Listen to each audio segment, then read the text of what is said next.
Hey guys, we are here in downtown Grand Rapids right now, and they have the 9/11 memorial here for the weekend, so we are about to go check this out.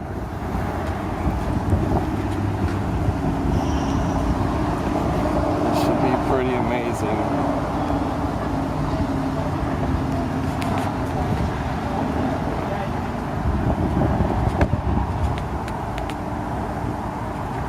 It's been about 15 years. 15 years ago is when 9/11 happened.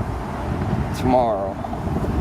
So we thought we'd check this out before it starts raining on us and we get completely drenched.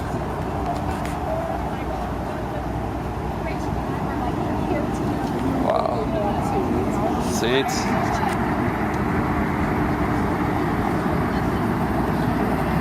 free admission, 9/11 exhibit.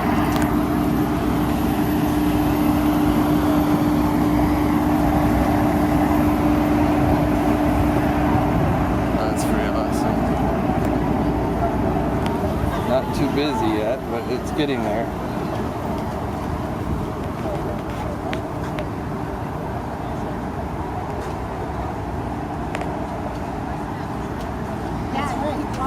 See, Tim, that's the Twin Towers. That's one of them.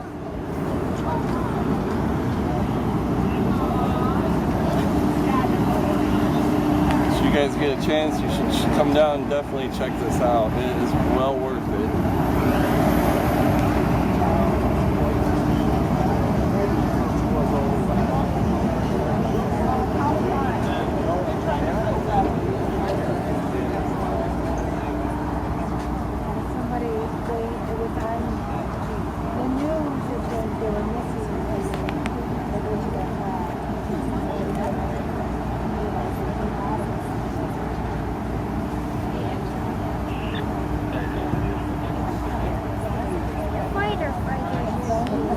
Yeah, there's a couple firefighters that are going to be on the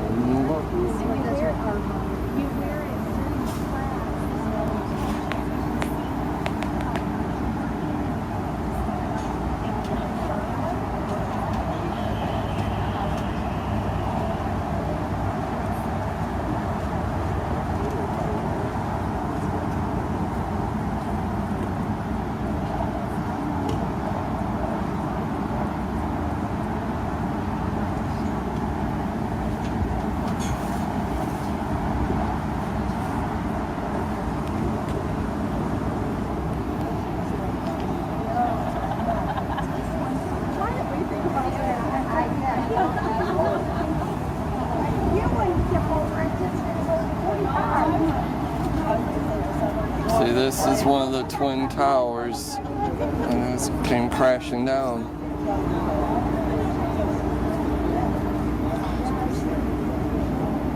It looks like a jail. No, that was one of the Twin Towers. Good morning. Morning.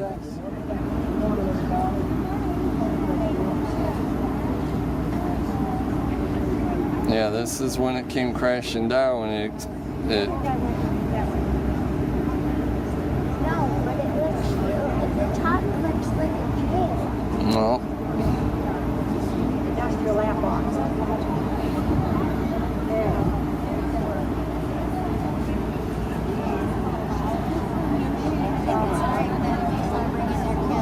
Yeah, he wasn't even born yet, and I said this would be amazing. Him and I love doing this kind of stuff. So I said I wanted to show him something that hopefully he'll never have to go through in his life. That was a bad day. I can remember exactly where I was, what I was doing, and everything that day that all happened.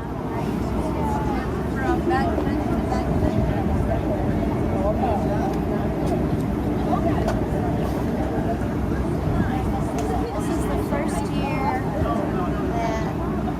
that high school, coming freshmen, and then juniors, seniors, sophomores on up, they're too young to remember. Yep. Because last year was the last group of seniors that don't remember. Behind us, Yep. not the best part of our history, but it happened.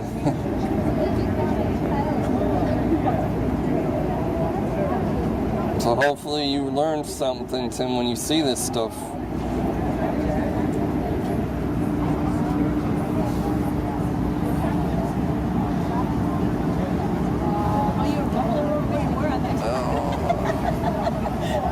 Yeah, I've taken him. We went through President Ford's childhood home and down in East Grand Rapids. We got a chance to look through there. We went into his backyard. The neighbor showed us his backyard and the garden and everything. And it's a privately owned home, but the people that live there will show you around inside. They got all the original furnishings when he was a kid and everything there. Thank you for your service. Yeah, thanks. Thank you for your service.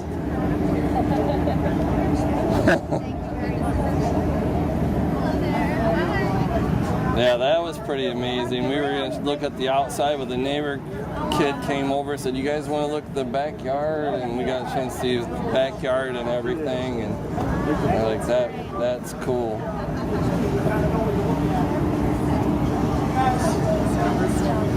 Yeah. He wants us to come in so he can talk to us. Yeah, we went to the Silversides Museum last week up in Muskegon, so I showed him the original submarine from World War II.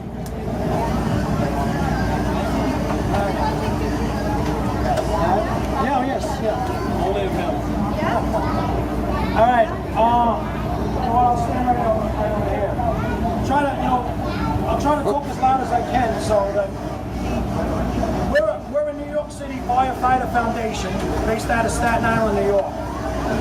Our foundation was named after Stephen Siller, a firefighter that was killed on 9/11 while he responded over to the World Trade Center the day that the towers were attacked. So we got our name because Stephen was actually working the night before, and he had got off from his firehouse at 9 o'clock in the morning. If everybody's familiar with the way New York City's set up, it's really a bunch of islands. It's Manhattan Island, Brooklyn, Staten Island. Well, Stephen's firehouse was in Brooklyn. And to get from Brooklyn to where his firehouse was to where the World Trade Centers were, you had to drive through the Brooklyn Battery Tunnel. That was the quickest access how to get into Manhattan where the World Trade Center was. So as he was driving home, the first planes hit the tower. And what he did was he turned his car around, went back to his firehouse. Now his company had already responded. They had already been assigned to go to the World Trade Center.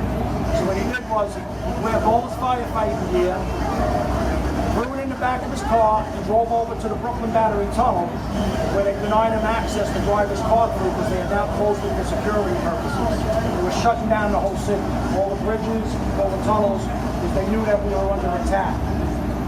So what Stephen did was he donned the 60 to 70 pounds of firefighting gear, and he ran the 3.2 miles through the tunnel and out into Manhattan on the other side.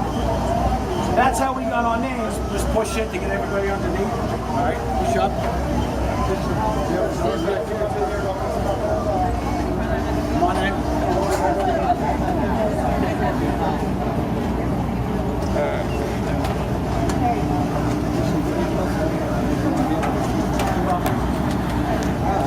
So basically, that's how we got our name, the Stephen Siller Tunnel to Towers.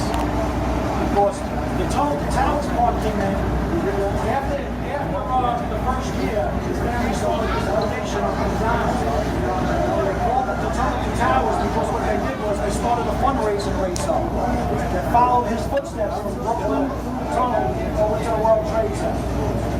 And the first year we had about 1,000 runners show up, between 1,000 and 1,200 runners.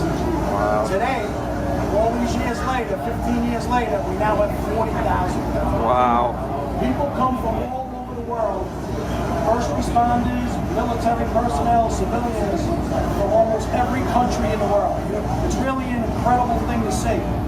It's actually on that TV in the back. You can actually see footage of the actual race, where it goes through the tunnel and around into Manhattan. So basically, what happened was now that, to make a positive out of this, all this negative that happened during this event, this family and all the firefighters first responders, military personnel, and some orphanage houses. Because Stephen was actually an orphan as a 10-year-old. You'll see on the back wall back here, his brothers and sisters raised him. He has his 5 brothers and sisters, or 6 brothers and sisters, that actually raised him. So from a 10-year-old on, he was an orphan. He wound up getting married and having 5 children of his own. He was only 34 years old when he died. So basically now, we fast forward, we're doing a lot of good things for a lot of good different organizations through this foundation. In 2009, we had a soldier come home from Iraq. His name was Brendan Morocco. He was the first known survivor in any war to lose all 4 of his limbs. He came home as a quadruple amputee. So the foundation got together and we raised enough money to build him a smart home. The smart homes are expensive. They can cost anywhere between $600,000 to $1 million, depending on where the homes are being built. So we did a couple of fundraisers. We raised enough money to build him a house. These smart homes are all computerized technology inside the house. These soldiers that are catastrophically injured like this can operate every single thing in their house off an iPhone or an iPad. They can turn their lights on, regulate their heat, their air conditioners. They can raise and lower sinks and turn water faucets on. It's really amazing technology. But what it does is it gives these guys a little bit of independence and integrity back into their lives. So what happened was we built this home in Staten Island in 2009. We got a call from like Washington D.C. area that there was 2 more quadruple amputees that had come home. 2 Marines both of them from Afghanistan. One kid was from Virginia, one kid was from St. Louis, Missouri. So our foundation said, you know what, we'll build them a home also. So we went on the fundraising trail again, raised enough money to build these 2 houses. But sadly to say now, between 2009 and today, we now have 45 guys that came back from Iraq or Afghanistan and are either quadruple or triple amputees. So we took it upon ourselves to build each and every one of these guys a house. We got about 50 homes built already over the course of the country, almost all of the states. We actually have one here in Michigan. We have some in Wisconsin, some in Missouri, Montana, Florida, New York, Virginia. A lot of the guys want to build their homes in the Virginia area because they're close to Walter Reed, close to the hospital. So basically what we did was we took an oath. We're now going to build 200 homes for the most catastrophically injured vets that we have in the country. We got about 50 homes built already. So basically that's our history and that's what we do. So that as you're walking through here and you see the different things on the walls, that kind of pieces it all together for you. All right? Okay. All right. If you got any questions, we got the guys on the different rooms to answer anybody's questions. All right. But by hearing everything, you kind of know what you're looking at as you're going through. This room is just basically like eyewitness accounts of what happened that day from some people. Some artifacts that we found in the recovery efforts over the months. A little history of the World Trade Center. A little history of what happened in 1993. The first attacks when they tried to blow up the World Trade Center with the fertilizer vans. We have the 343 firefighters who lost their lives on the wall here. And we have memorials from like Shanksville, Pentagon, and Manhattan memorials set up there. And that includes Stephen's story, Ray's story, and our veterans are back there telling you on the TV back there some of the homes were built for the guys that are telling you what the homes mean to them. If you really listen to that TV, if you pull in on it, I guarantee you there won't be one person who walks out of this room with a dry eye. The last thing in the room is there's a picture of a soldier, Kyle Hockenberry. He's from Ohio. We built a home in Marietta, Ohio from. That's the actual footage of him being medevaced off the battlefield. And it's a pretty significant tattoo that he has tattooed onto his body. When you read that, you'll know what all these guys stand for. Okay? Thank you.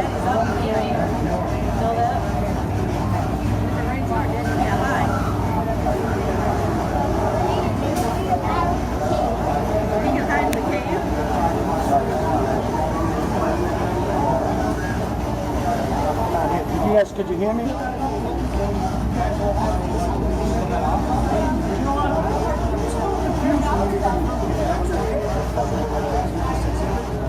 like to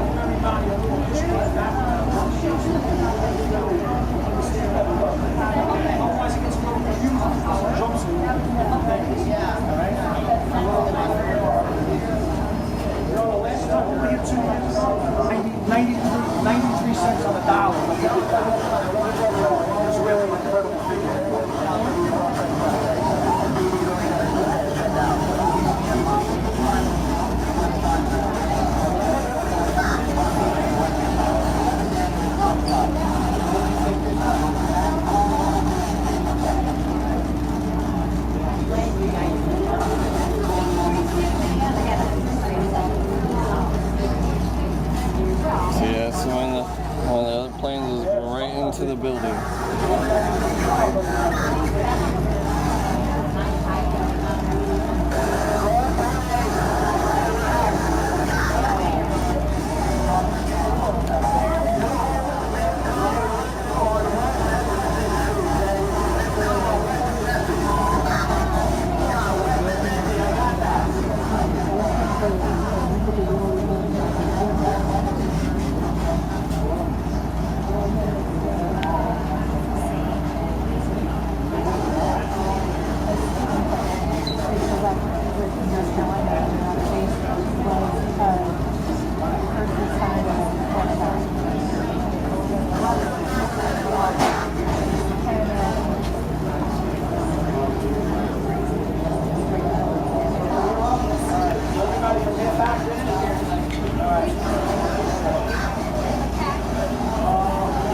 Ladder 101 truck panel. That's from the truck panel from the towers.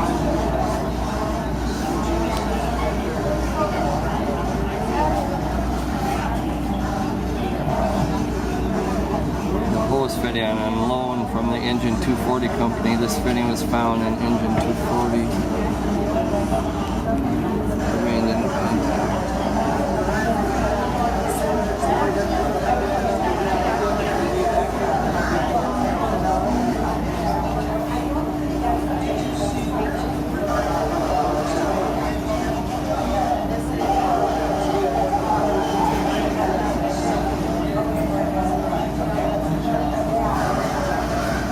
This is one of the ladders too that was there.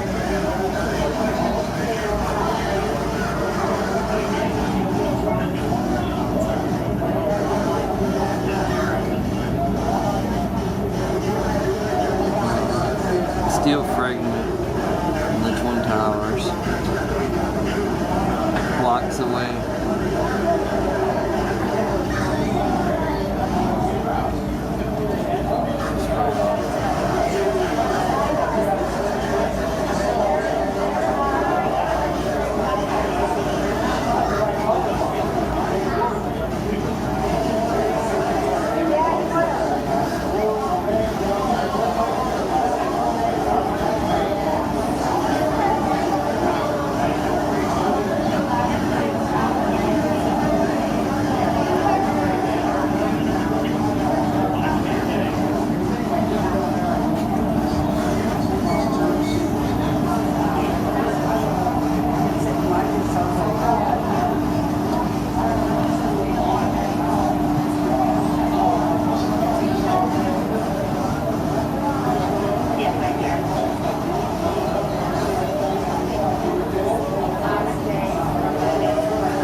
Tim, don't touch some tribute. You don't touch anything in here.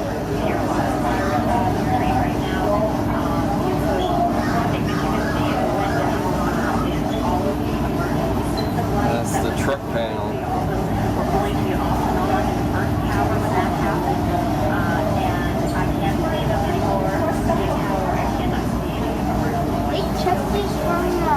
That's just from the World Trade Center from when that happened. That's from when the World Trade Center got destroyed.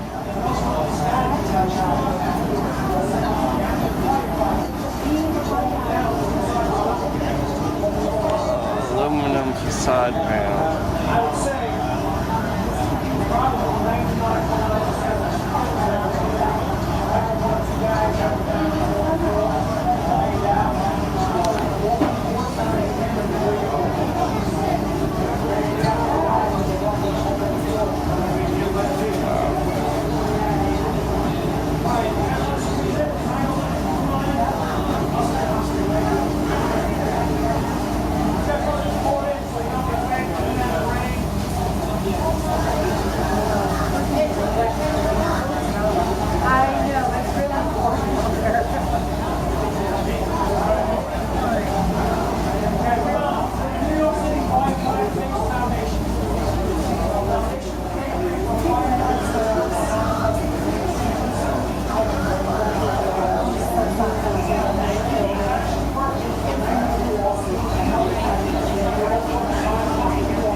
I'm